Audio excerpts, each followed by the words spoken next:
The Hunt at Rattlesnake Creek by Christopher Todd Edwards. TicBite NC. The call came the night before from Uncle Donald. His voice was calm but uneasy. "Y'all still hunting over by Rattlesnake Creek?" he asked. "Yeah, tomorrow at daylight," I told him. He paused. "Well, you boys keep your eyes open. Something's been hanging around the farm. Got a trail cam picture, but it's blurry. Pluto went barking at it last night and came running back, hid behind the couch. Thought it was a bear at first, but it walked on two legs, taller than me. We all laughed it off, said it was probably just a light or some stray hog nosing around, but deep down, we knew Uncle Donald wasn't one to spook easy. Morning came damp and gray, the kind of fog that clings to the lowlands like breath on glass. The woods of Onslow County still held the chill of the night before. 6 of us gathered where the sand road meets the creek. Crowfoot, Snakebite, Preacher, Frizz, Sasquatch, and the youngest Wheel. Crowfoot, oldest of the bunch, stood by the truck sipping coffee from a dented thermos, steam curling into the mist. "Air's thick with something I don't rightly trust," he muttered. Snakebite, already halfway through breakfast, grinned. "Stopped at the Piggly Wiggly and got me a parfait. And it's delicious." I looked at him, deadpan. "Spell it." He laughed through a mouthful of strawberries and granola. "Don't have to spell it to eat it." Preacher shook his head. "Lord, keep us humble and help us spell parfait." Frizz snorted, nearly choking on his biscuit, and the hounds in the box started barking. For a moment it felt like any other morning, before the world changed. When we turned the dogs loose, they struck quick. A solid track, strong and fresh. They bayed once, twice, then the woods went dead quiet. No rustle, no call, no sound at all. Just the kind of silence that makes your skin crawl. Then the Garmin blinked. The dogs were moving, but not on the screen the way they should have been. The signal jumped, vanished, and then reappeared 300 yards deeper into the swamp. Crowfoot squinted at the GPS. Ain't no way they covered that ground that fast. When the dogs broke back out of the trees, they weren't the same. They came running hard, tails tucked, whining. Their collars were smeared with sap and torn leaves. Big leaves, broad as your arm, green in the middle of January. And the air behind them buzzed with the high, slow whine of something that didn't belong. Frizz slapped his neck. "What the?" He held up his hand. On his palm was a mosquito the size of a silver dollar, its body striped like amber glass. We all just stared. Preacher whispered, "Lord have mercy, that ain't from this time." And then it came out of the fog, a shape at first. Dark, shifting, too big to be a deer and too solid to be smoke. Then it moved again, breaking the mist apart like curtains, and there it was, a creature from another time, something from 65 million years ago. Small for what it was, but still taller than any man. Its hide was rough and dappled, its teeth glinting white through a mouth that looked made for tearing through time itself.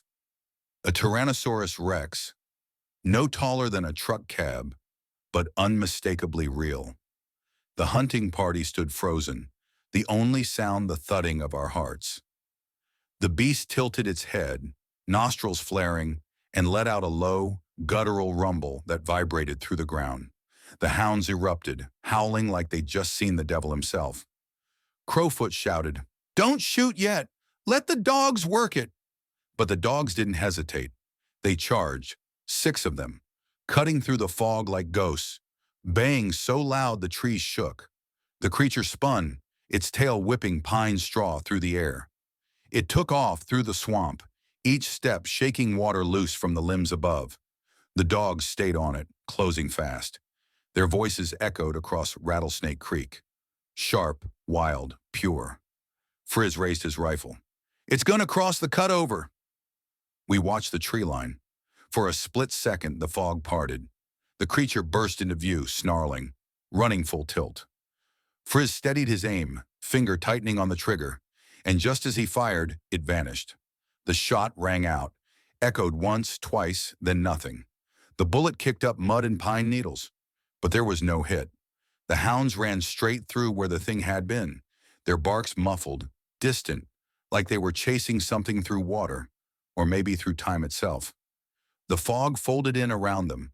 The GPS blinked out again, and the forest went still. Minutes passed. Then the dogs came back, one by one, soaked, shivering, and covered in that same strange green sap. Their eyes were wide like they'd seen something no dog should ever see. Wheel whispered, "Where'd it go?" Preacher shook his head. "Not where. When." Crowfoot looked down at the ground, tracing a half-print in the mud. It was deep, clawed, and too big for any bear that ever walked these woods. We never found another sign of it. Not a sound, not a track, not a thing. But back at the trucks, when I was leashing up the dogs, I found something stuck in one of their collars. A piece of fern, fresh and green, from a plant that ain't existed in millions of years. And that night, when Uncle Donald called again, he said, "That camera took another picture. Y'all might want to come look." Campfire closing. Some people insist we were just seeing things, but how can they explain the 65-million-year-old fern leaf we've got preserved in the clubhouse? It's framed in glass, hanging right above the wood stove, next to the photo of Lucky and the old Cedar Hollow crew. Every time we gather there, someone eventually glances up at it and the room goes quiet. You can hear the fire crackle, smell the pine smoke, and feel that same uneasy stillness that rolled in with the fog that morning. Some stories fade with time. Others come back every hunting season, whispered in the dark, when the hounds grow restless and the swamp goes still. And if you ever hunt near Rattlesnake Creek, keep your dogs close, your coffee hot, and your mind open. Because what's gone isn't always gone, and sometimes the past finds its own way home. Sasquatch, TicBite NC, C, TicBite NC, 2025.